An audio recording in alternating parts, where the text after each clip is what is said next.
I decided at some point, I'm like, look, if I go out of network, I know my volume is going to drop. I'm going to lose 2/3 of the patients, right off the bat, right? So if I charge 3 times as much for each procedure that I do, then I'm going to work way less. I'm going to make the same, same income. So that's what I did, and it's worked out well for me, and I get to spend more time with my family, and I get to spend more time with the patients. This is my time. Hi, I'm Kyle Stevenson, and you're listening to the Assets in Orthopedics podcast. In this forum, we hope to educate medical students, residents, physicians, and other high-income professionals on the power of investing, especially in real estate assets and syndications. We want to help providers gain financial intelligence with the hope of earning financial freedom. Please listen and learn so you can spend more time doing what you love with who you love. Enjoy the podcast. Hello and welcome to the Assets in Orthopedics podcast. This is your host, Kyle Stevenson. This guest we have for you today is very impressive, maybe one of the most impressive CVs that we've had on this show. Please welcome our guest with both an MD and a PhD, Dr. Jason Cuellar. How are we doing, sir? Good. How are you? Good. Thanks for coming on. Appreciate that. Yeah, thanks for having me. Appreciate it. Yep. Dr. Cuellar. I got to make sure I get that. So how about I introduce you first, and then we'll let you kind of fill in the gaps from there. Does that sound good? Sounds great. All right. So Dr. Cuellar is a fellowship-trained orthopedic surgeon who specializes in treating spinal disorders, serving patients in South Florida. He received his PhD at UC Davis. Then he attended Stanford University Medical School, which is insanely impressive. He is dedicated to providing compassionate surgical and non-operative treatments for patients, including disc replacement, regenerative medicine, and injections of the spine with novel biologic therapies for osteoarthritis. He started his practice out in Stanford and then moved across country to South Florida, where he practices now. He is also a real estate investor, which we'd love to dive in deep later on to talk more about that. But please tell us about your early training, medical school, residency, and even the PhD, please. All right. Yeah, thanks. So I actually did a PhD in molecular, cellular, and integrative physiology at UC Davis, where I studied mechanisms of pain. So that was the extra 4 years I did there before medical school. And like you said, I did med school at Stanford, and then I did a kind of enfolded postdoc there. So I like to do a lot of research. So I did extra year of med school at Stanford, and then I went to NYU Hospital for Joint Disease for orthopedic surgery residency, and I did extra year research there as well. I met my wife at Stanford, and she actually matched into orthopedics with me. So she's an orthopedic surgeon as well, and she does hand and wrist. So when we finished our residency at NYU, we went to Los Angeles, and she did USC, LA County hand, and I did spine at Cedars-Sinai. So, and then I stayed on.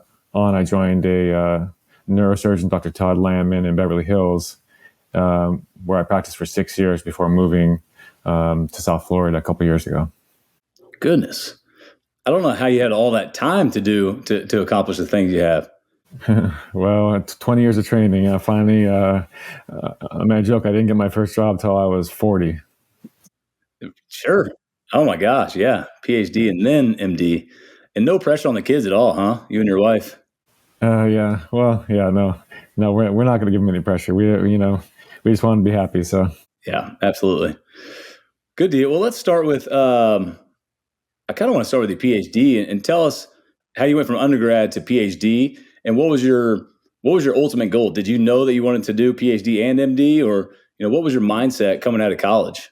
No, it's kind of a weird thing. So at some point I decided that I wanted to be an orthopedic surgeon, and I wanted to be a spine surgeon actually. And at that point, the point that I made that decision was actually when I had spine surgery myself. So I was in college and I was 20 years old. I herniated a disc and I had terrible leg pain, and I had a microdiscectomy surgery that actually worked very well for me.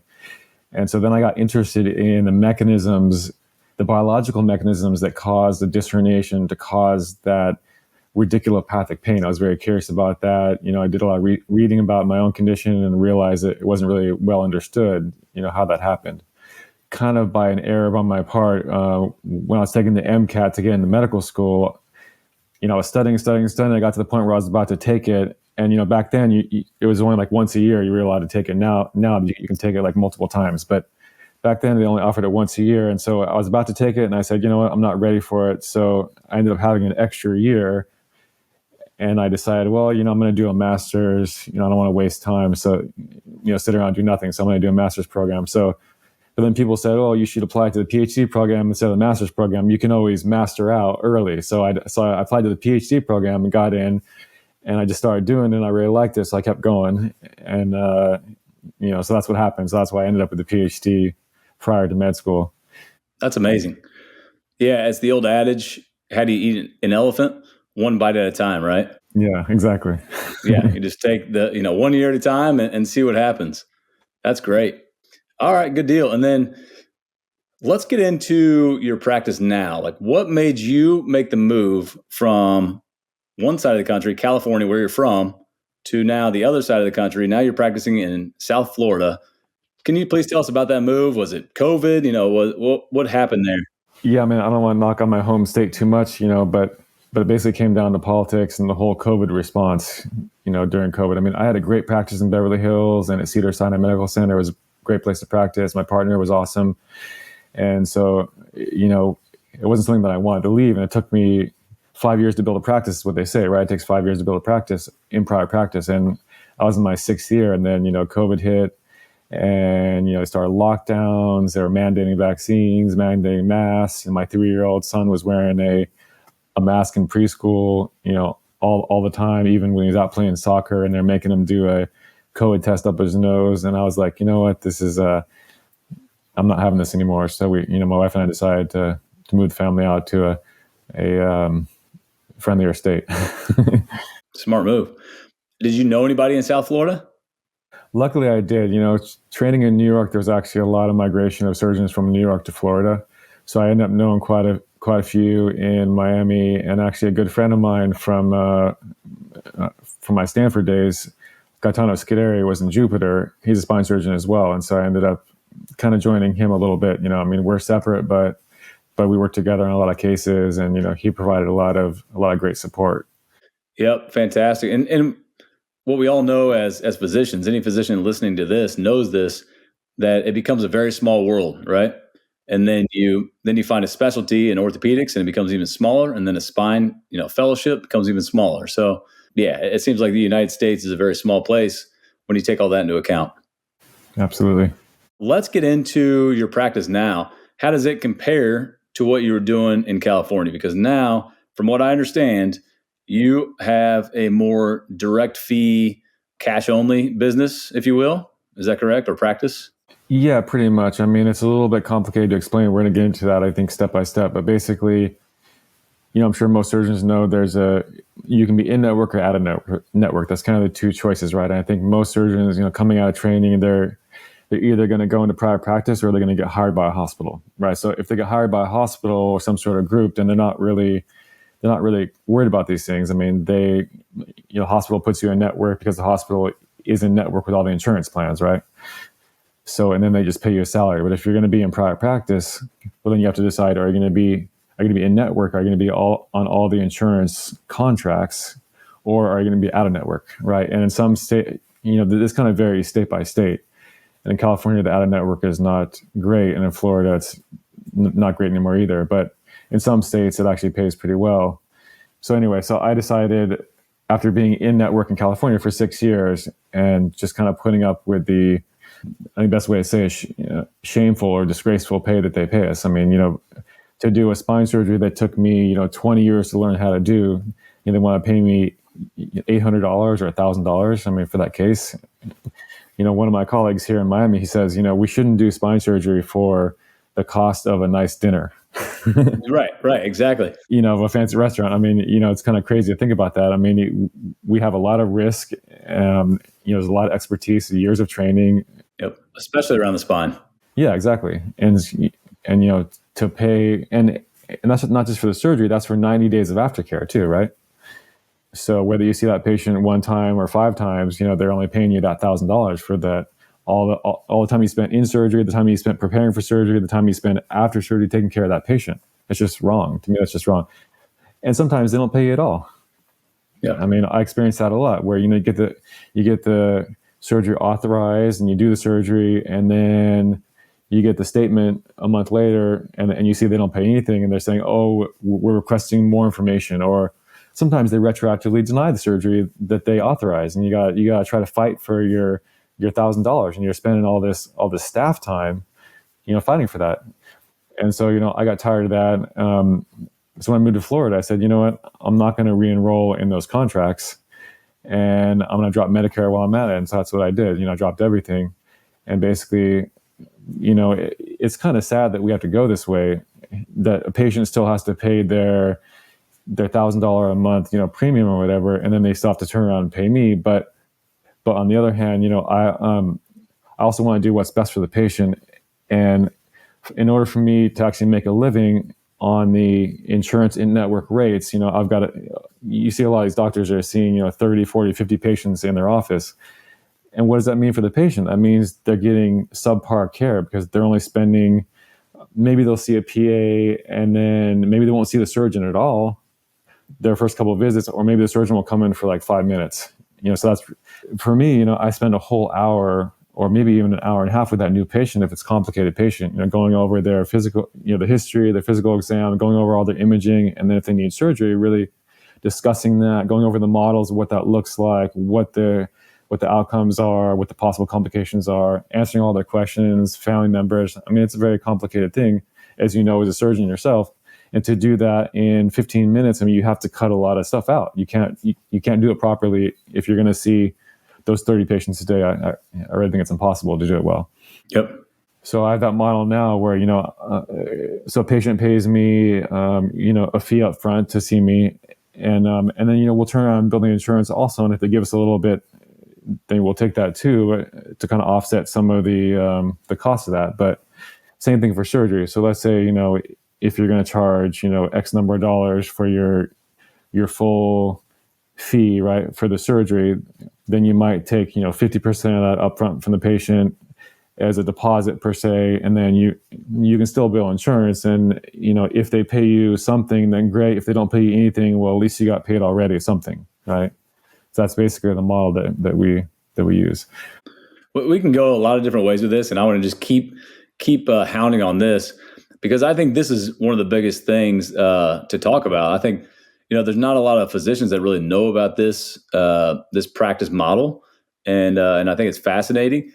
To your point about leaving California, or really just practices in general, what you're getting paid for a spinal procedure, which again, being a spine surgeon, you are touching the nerve essentially every time you're in surgery.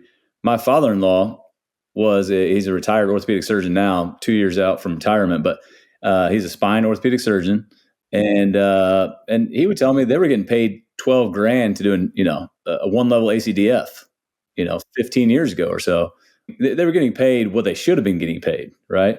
Now it's almost laughable. Yeah, or close to it. I mean, but you think about, okay, inflation, everything else has gotten more expensive, but yet Medicare cuts us every 2 years, and then commercial insurance are now trying to basically match Medicare or even do worse than Medicare. So basically now, instead of that $12,000 for the ACDF, they're paying $1,500, $2,000 at most if you do a fusion. Yep, I did a solo episode on this probably 3 or 4 episodes ago, and it really talked about that whole thing of physicians earning less. Inflation's gone up 50% over the last 20 years, and our pay's only gone up 10% over those last 20 years. So essentially we're losing 40% income over the last 20 years, right? And then, the whole thing with, taxes are high and all these different things. I had a whole, episode on it, 45 minutes or so, and just talked about how it's obvious that burnout is becoming a thing, right?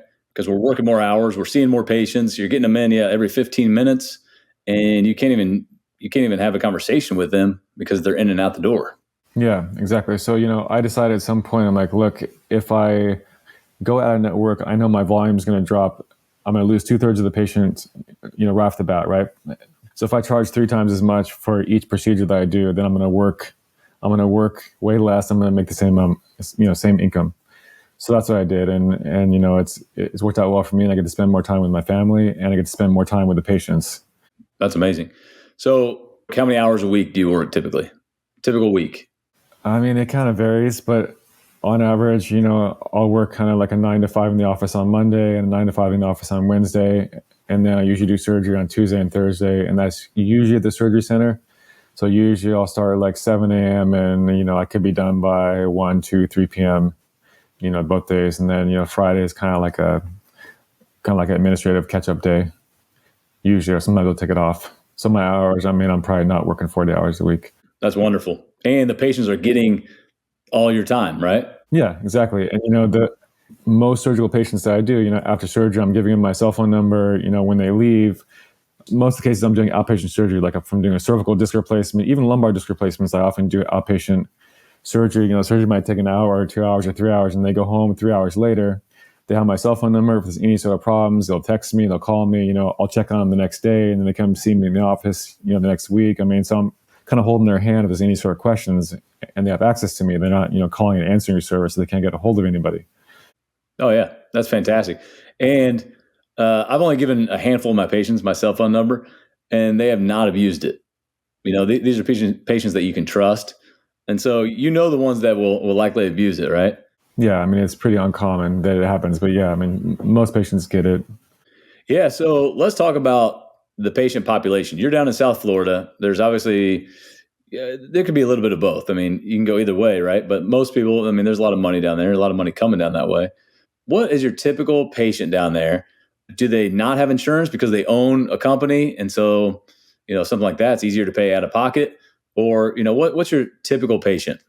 It's quite a mix. I have older patients that have Medicare, and I've got, younger patients who are, well off, but they have, standard PPO insurance.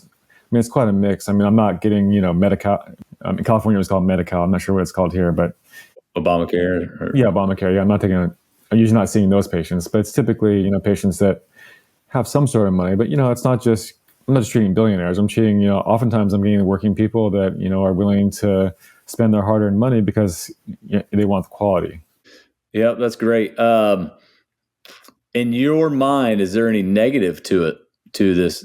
What would you call it? Concierge medicine, direct fee, direct patient care? Yeah, it's a concierge style practice. When you say concierge medicine, you kind of think of, primary care doctor or family care medicine doctor who has a subscription fee. Maybe they're charging, I don't know, X number of dollars per year. And then that patient gets access to the doctor whenever they want. They can call, whatever they want with a problem. It's a little bit different, obviously, for a surgeon. Typically, hopefully, you've got one problem, you come in and I fix it and that's it. Right. I take care of you I want to see you for the next year or so, make sure everything is going well. But that's typical. So the typical concierge medicine, your subscription doesn't really work out for the surgeon, I don't think. So I would say, I'm going to just call it an out-of-network practice, basically. They still pay a global, or the payment that they pay is part of the surgery and the global, the 90-day period. And then after that, you're seeing them 6 months and a year, something like that, and they just pay out of pocket for those? Yeah, they can. Oftentimes I don't end up charging them. If they paid quite a bit for the surgery and they're just going to see me for a quick follow-up visit, I don't end up charging them for that.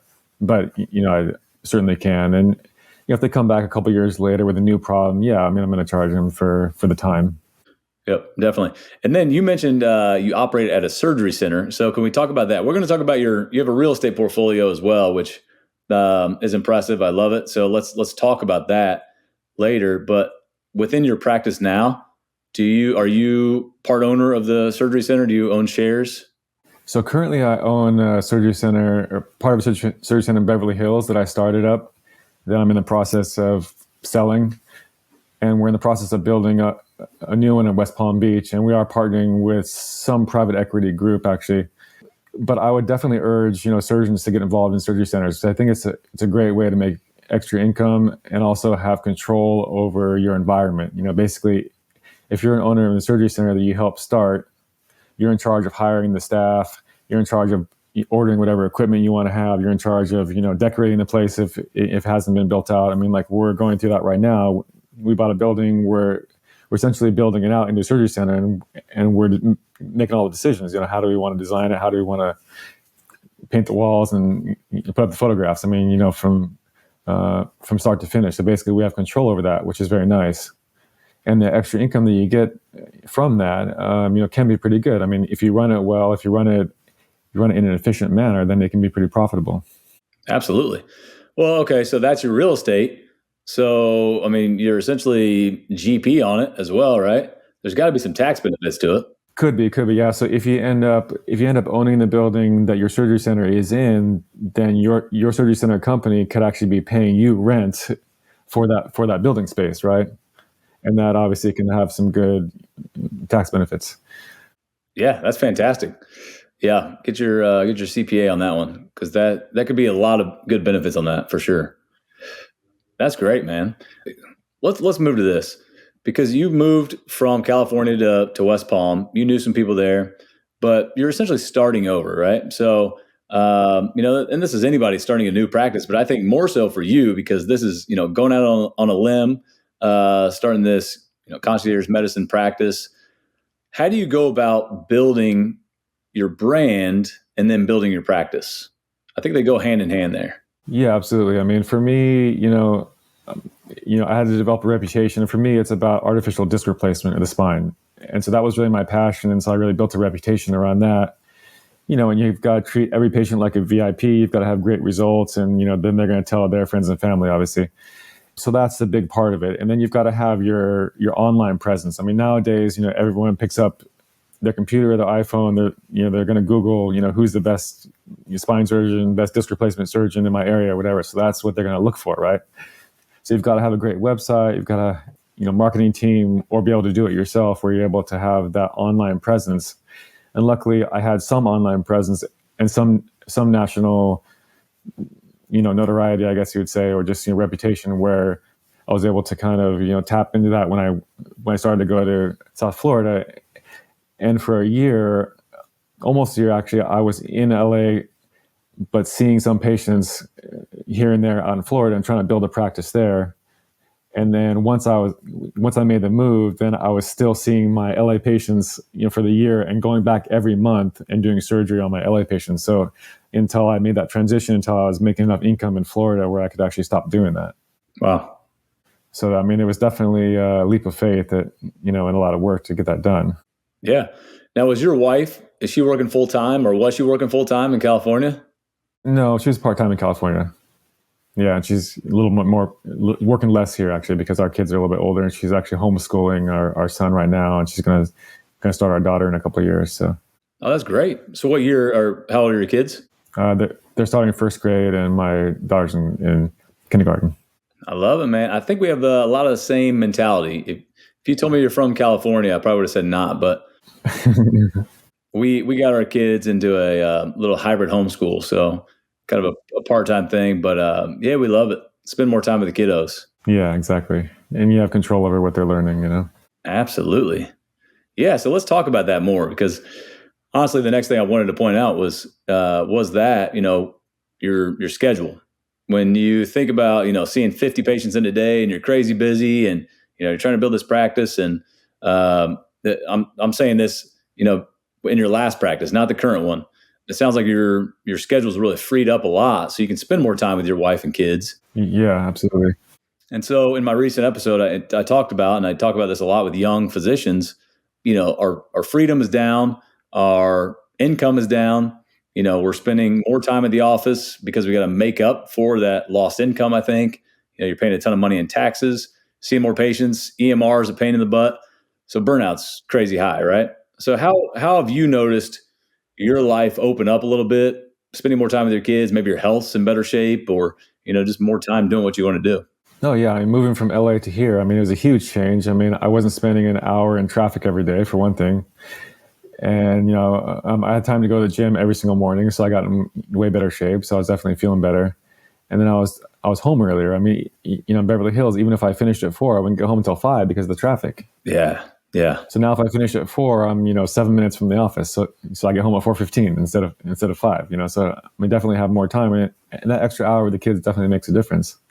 And then I'm off on weekends. I'm not taking trauma call at the hospital. So that definitely has an effect. I mean, you do have to work hard in the beginning. You have to do all that stuff, and you get the experience and everything. So I'm not saying you shouldn't work hard in the beginning. You have to put in your time, but at some point, you don't want to grind it out your whole your kid's entire childhood. You never see them. So Yeah, a little short commitment or short sacrifice for long-term gain. That's what I was going for. exactly. And even in California, I wasn't seeing 30 patients, even though I was in network. I mean, I joked that I had an in-network, or I had kind of a concierge practice, but a in-network pay. So, I was treating every patient like same thing I am now. I was spending an hour with the patient. I mean, so I capped out at 10 to 12 patients a day, even though I was in network. So I mean, I wasn't bringing in the income that I should have been bringing in because I was in network. Right. But I was able to build that reputation because the patients were very happy with their care. So I mean, I think you have to do that. You've got to treat every patient like a VIP, no matter what you're getting paid, if you want to build your reputation. Yeah, good for you. Yeah, I think that's still the old way of thinking in medicine, which I like it. I get my patient's social history, and I'm sitting there, and I have the full on conversation with them. I want to get to know their story. Yeah, exactly. And patients love that. And but yeah, if you only have 15 minutes, it's a quick story that you're getting. So to spend an hour.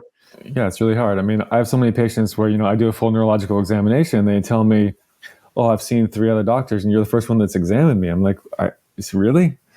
Or they'll tell me, "Yeah, you're the first one that's gone over my imaging with me and shown it to me." I'm like, "Yeah, that's crazy." Yep. And to your point, I mean, some docs, like, they literally have a PA or 2 PAs that are running the practice, and they come in and say hi bye at the end. And so it is substandard care for sure. Yep. It's sad. Yeah, we're going to keep going on this. This is a lot of good information, and I think a lot of docs, we all got into this for the reason to help patients, right? Exactly. You didn't get into it because you're going to make a ton of money. I mean, that's a nice, benefit to it, of course, but you got into it to help patients, to truly help patients. And we didn't want to have an assembly line like, all right, just get 100 patients in here so I can just, churn and burn. I don't think that fulfills anybody, right? No, exactly that. And if I just wanted to make a lot of money, I would have gone into finance. It's absolutely something else. It would have been a whole lot easier, I think. Less training, right? Yeah. The other thing I love what you're doing, it reminded me, spending more time with the kids now, earlier in your life, or in your career, I should say. There's a book, Die with Zero, and I can't think of the author's name right now, but it's a fantastic book. And really, he talks about how, as men, usually, or fathers, I should say, usually early in our career is the time that we're spending the most time at work. We're working the hardest at work, and we're not spending that time with our kids. Now, we're doing it for our families. We keep saying, we're doing this for my kids, I stay late at work so I can give my kids a good life. Well, they're missing out. You as a father are missing out on those kids' lives, right?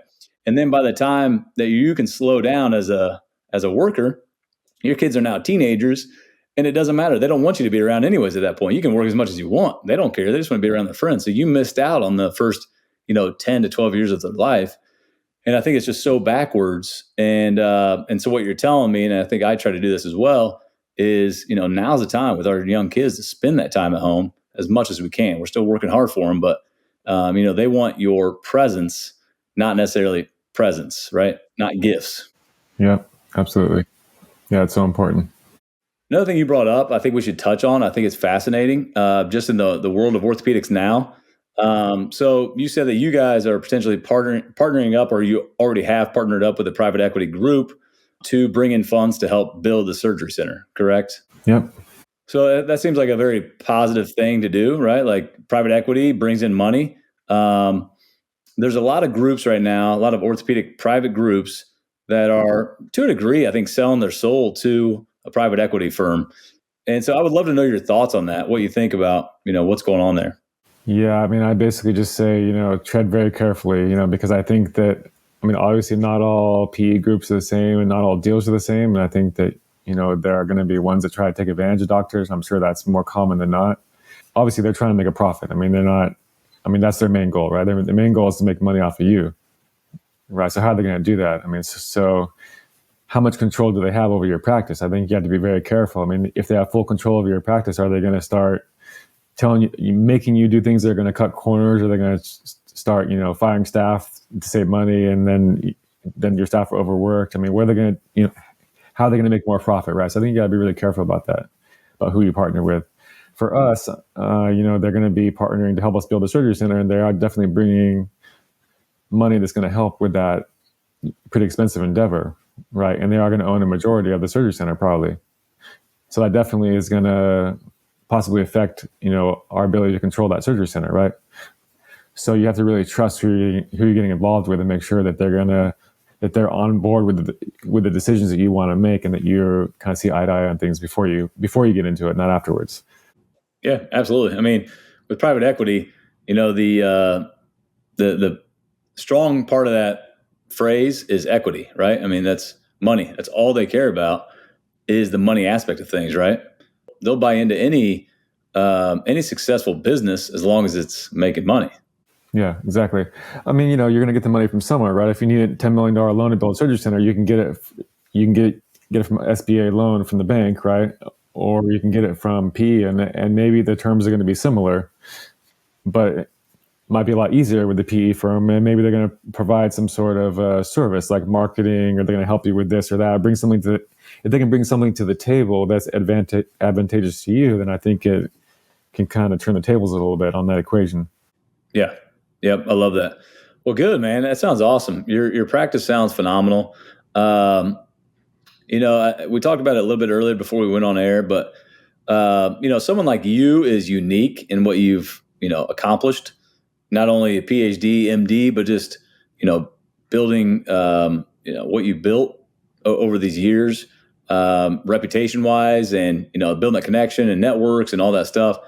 That goes a long way in becoming this or creating this practice that you've created, this model. Not every physician can do this, right? In saying that, I mean, do you think there's a future with it? Obviously for you, but do you think in general, could there be a future with it? Oh yeah, absolutely. I mean, I think that there's always going to be surgeons that are going to want to be a network because they just got out of training, and they don't want to deal with this aspect of the business. But I think that there's definitely a future for this, and I think that, for example, in Los Angeles, it used to be that like all the spine surgeons were at a network, right? And so it was a common thing, and I think that it was definitely a change for the worse when more and more surgeons started going in network, and pretty soon everyone's in network, so every patient kind of comes to expect that, and so it makes it much more difficult in that market to do that. So I think it's better actually that we kind of join together and help each other out, and more surgeons have practices like this. Yeah, there's plenty of patients to go around, right? When you do a good job, then patients will find you. Yep. A couple more topics I want to get on, and I think we should move on real quick just to real estate assets. The name of this podcast is the Assets and Orthopedics Podcast. Not that I have only orthopedic surgeons on, but it's very fitting that you're on. And so let's talk about your portfolio, because I know you have one. So what do you have? You have a mix of duplex, quadplex, Airbnbs. What do you have? Yeah, I mean, I wish it was bigger, but so as soon as I finished fellowship, I mean, the first thing that I bought was not a house for us to live in, but I bought a duplex in Kansas City. My wife and I bought a duplex in Kansas City. So that was our first real estate investment. Before you go further, tell me what got you into thinking about that mindset to get into buying a duplex. Sure. So 20 years ago, I mean, I think I was 18 or 19, and for some reason I read Robert Kiyosaki's book, Rich Dad, Poor Dad. And then I read Trump, Art of the Deal.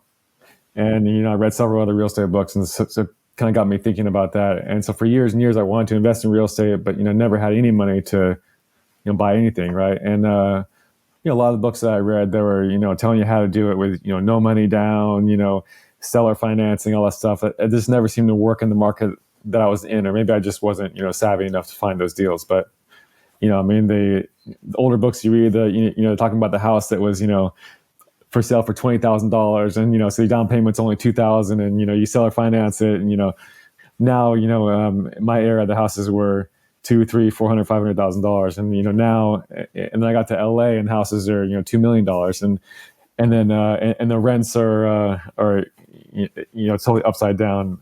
But anyway, so that was my first one, was the duplex in Kansas City. I thought that was a good, stable market, and that's actually, so that's been 7 years ago, I think, and that's been a great investment. I mean, I've had a renter in there constantly, two renters in there constantly, and I think we've only turned over in the 7 years, 8 years, only like twice. So it's been a very, very good good investment. I mean, it's not cash flowing a lot. I mean, it's a very small cash flow. We have raised the rents. I mean, a few times, so it's cash flowing a little bit better. So that was my first one. And then my brother and I went in together 50-50 on an 8-plex in Northern California. So that was an interesting one. That actually has better cash flow, even though each unit is smaller. Each unit has smaller rents, but there's 7 small apartments and then 1 small house all on the same property. So it's 8 units, so 8 doors in one. So we've had that for maybe 5 or 6 years, and that's doing pretty well. And then my next one was my wife and I bought a property near Joshua Tree in the desert in California, and that was for a short-term rental for Airbnb. And that was during COVID, and that one actually hasn't done that well. I mean, it did pretty well the first couple of years. It was a pretty affordable buy, and some months, I mean, it has a really cheap mortgage, so we're able to make good money. But other months, it's very seasonal. So like in the summer when it's too hot, nobody wants to rent it. And then kind of towards the end of COVID, like a couple of years in, there was kind of a flood to the market. So a lot of places kind of saturated the market. So that rental is actually not doing as well. But we decided to keep it because we really like taking our family there. We like it as a vacation home. So that's my portfolio. It's not big. I mean, I'd love to grow it. Oh, actually, I forgot. I have a 50-50 partnership on 3 houses in New Orleans. And those are actually Section 8s. Okay. That's good. Pretty stable income, small income, but stable income. So, yep. New Orleans? New Orleans. Yeah. Nice. I love it, man. Kind of all over the place. My partner manages them over there. He lives there, and he goes back and forth between New Orleans and Los Angeles. So, and he's got a bunch of places over there, and he does pretty well with that. Wow. Yeah. So you have, pretty good amount of properties. If you guys are managing yourself, your wife could easily get real estate professional status. Yeah, that's what we're going to try to do, actually. I talked to my accountant about it. So now that she's actually working much less and she's very part-time, I think we can easily swing that. So that's what we're going to do this year, I think. 750 hours.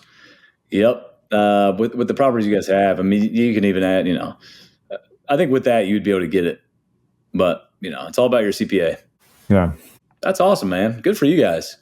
Yeah, it's cool that, Rich Dad, Poor Dad, I think for a lot of entrepreneurs, a lot of real estate investors, that's what starts it. Yeah. It's just the mindset, right? Yeah, exactly. I realize, you need that passive income, especially for surgeons like us. Unless you're working for Kaiser, you have no retirement, right? You have to make your own retirement, right? So either I just save up a bunch of cash, which is kind of hard to do, right? Or you have these real estate investments that are going to keep paying, and eventually they're going to be paid off, and they're going to be paying me rents while I'm retired. That's the plan. That's a long-term plan. So I need to calculate how many houses I need, and I need to buy a lot more houses, but I'm on that pathway. Well, exactly. Yeah, you got the mindset. You're doing it, so you've taken action, and really, if you understand, some of it, you pretty much understand all of it. Real estate is not it's not as hard as getting a PhD or an MD. So I think you're just fine. But yeah, to that point too, stock market, that's one aspect. And I think a lot of docs do that. Stock market, 401k. You just hope that there's no, 2008 that happens and wipes out 50% of, your money. Yeah, exactly. Right now, U.S. Treasury bonds aren't too bad, 5%. I just did one of those, 5.5% for 3 months, 3 months investment. So that was pretty good. I'd definitely recommend something like that. Yeah. High yield savings account right now is at 5%. And you can pull that money out the next day if you really want to. Yeah. But to the real estate point, it's building wealth over time. It's get rich slowly. Yeah, it's definitely a slow game, so definitely a slow game. Yes, no question. All right, a couple more points and then we can finish up. I'll end with 4 final questions, but I want you to think of some good advice for young physicians. This podcast is really geared towards medical students, residents, young physicians, and we've definitely talked to physicians of all ages. But talking to guys that's young, guys and gals, I should say, they come out of practice, and I think that they just feel, not to sound pretentious, but they feel very middle class, right? Like you thought you're going to be a doctor and this prestigious doctor, and have a nice house and this, that, and the other. Well, mortgage rates are high. Your student loans are crazy high. Interest rates are really high on that. Income's going down. All these things are against young docs, I think, and we're never taught about finance or money or anything. And I think the number now is 75% of doctors are employed, right? So not doing what you're doing, but are employed by the hospital, insurance company, private equity group, something like that. So what advice do you have for young docs coming out that are just trying to figure out, where to go in life? Yeah, I mean, there's something for everyone, and some people don't want the headache of private practice, as in they don't want to deal with the business aspect of it, But for me, I mean, I'm willing to do all that because I actually like the freedom, and so it depends on what you value most. But I definitely value that freedom and the control and the ability to go on vacation to Europe for a month if I want to. I mean, sure, I'm going to lose the income, but I have the ability to do that if I want. And this last summer, we did spend almost a month traveling with the kids. So I'd say definitely that freedom, and you have to think about what kind of life you want, and you also have to think about why you went into medicine, and really keep that in mind. I mean, you went into medicine because you want to help people. Hopefully, that's why you went into it, not because you think it's the most prestigious thing. Which medicine has lost a lot of prestige over the years, unfortunately, and that's a long conversation. And like you said, you're not going to get rich quick, and this is. I mean, look, we're still paid very well. I mean, we really can't complain, right? No matter what. I mean, we're still paid very well. Even the lowest paid orthopedic surgeon is paid pretty well, right? I mean, it's sure we can look at the finance guys, the real estate, big real estate investors making a lot of money, right? But I think we have to, at the end of the day, we have to say, why do we go into this? And we have to say, it wasn't for money. We have to go into this because we're trying to help people, and this is what we love doing, right? And it's a passion. And if you need to make more money, then do something on the side, Yep. Nope, that's great. I love it, man. Well, anything else you want to talk about with your practice, or, pros, cons, anything like that? And then we'll get into 4 final questions. I think it's important to have a good accountant, have, some good attorneys, have some good advisors. And, we talk about the concierge type practice. I mean, you've got to have great staff. You've got to have a good person answering your phone that's going to be able to talk to the patients well. And it doesn't necessarily have to be someone that has a long career in medicine. I mean, my office manager now, she was actually someone that came from Las Vegas and worked with the casinos, talking to the high rollers on the phone, and she knew how to talk to those people, And so that's what you want. They don't necessarily have to know anything about medicine. They need to know how to talk to people and, make your patients happy, and not, if a patient's upset or, they don't want to pay for your services or whatever, just explain the situation and keep them happy. If you have that good person, you're going to retain way more of the people that call you. So that front desk person, your surgery scheduler has to be awesome, has to be able to get back to people and, work hard and, take care of people. And so I think those components are super important. And so you really can't overlook the importance of that. Yep. I think that's wonderful. Yeah, that's great. You really bring up a good point. The whole teamwork is everything, right? That practice has your name on it, but it's all the team around you that makes it go. And you're responsible for, if that staff member doesn't call that patient back, I mean, they're going to go on Google and write a bad review, or complain about you, even though that wasn't your fault. But you've got to hire people that are able to not make those mistakes. Yeah. I would say personally, one of my biggest pet peeves is a patient comes in, they say they tried to give us a call and never got a response. Exactly. I'm like, I look around like, how did, I mean, I take blame, but I'm not really sure how that happened. Yeah. Good deal. All right, Doc. So in closing, I'd like to finish by asking my guest 4 final questions. What book are you reading right now? A couple of books. I'm reading right now a book called Hold On to Your Kids. And it's kind of what we're talking about now, about spending time with their kids and making sure that they're really attached to you as parents rather than their friends. Very important book, I think, for parents with young kids. And I'm also reading John Eldridge's Wild at Heart. Oh yeah, it's a great book. Yeah, love that book. I think I'm reading it for the second time. All right, what advice would you give to your 25-year-old self? Oh man, that's a tough one. 25 years old. Let's see. I just started medical school. You already got a PhD by this point, right? Yeah, I just say keep your head down and keep studying. Don't get distracted.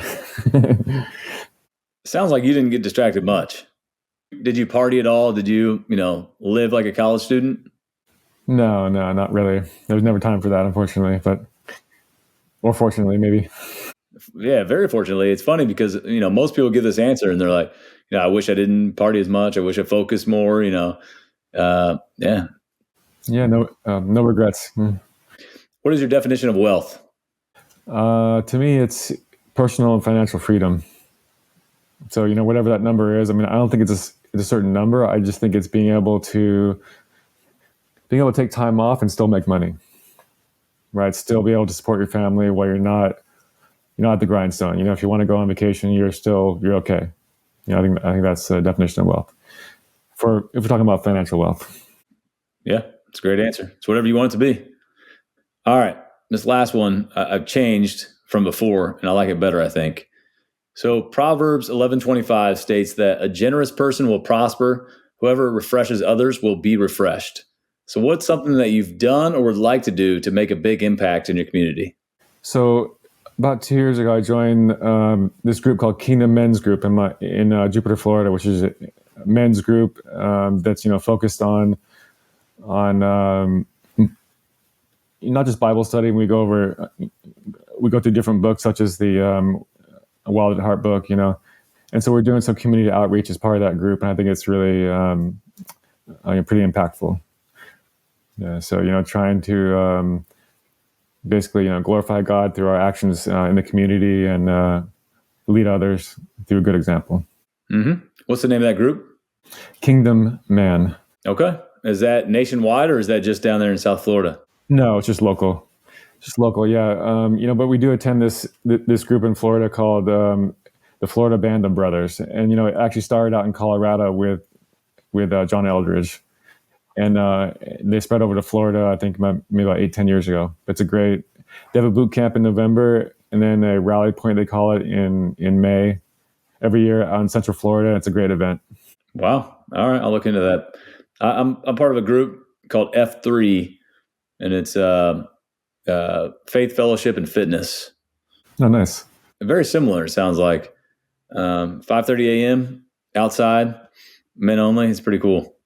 So, and we pray at the end of it, and do community outreach, and yeah, it's really neat. So it sounds very similar to that. Nice. Yeah, ours is 7 a.m. every Saturday morning. So that's great. It's good. It's such a good network of guys, right? Yeah, absolutely. A great group of guys there. So yeah, well, good. That's an easy way to get plugged into the area, right? Yeah. All right, Jason. Well, I really appreciate you being on here today. It's been a pleasure to get to know you over these last few months or so. And I do believe that what you're doing is making a huge impact with patients, especially, but it's really for physicians and patients, and could be the future of medicine. And next time I'm down there in South Florida, I'm gonna hit you up and go boating or do something fun. All right, sounds good. Well, thanks so much, Kyle. You're doing some awesome stuff with real estate too, and I actually hope to invest with you on some projects. Yeah, absolutely. All right, we can talk some more, but where can people find you? Probably best place is my website, cuellarspine.com. Cuellarspine.com. Okay. Yep, absolutely. And then social media at all? Yeah, at Cuellarspine on Instagram. Fantastic. Well, thank you very much for coming on, man. Really appreciate it. I think a lot of people are going to get a lot of value out of this episode. Oh, good. I hope so. Well, it's been a pleasure. Thank you very much. This is my time. I'm on the rise. Can't hold me down. Thank you for listening. If you found value in today's podcast, please leave a review so our community can continue to grow. If you would like to stay connected or receive a copy of your free investing ebook, please go to www.sharpinvestmentsllc.com, and that's sharp with a P as in professional. This is not financial or tax advice. Please consult with your financial advisor or CPA.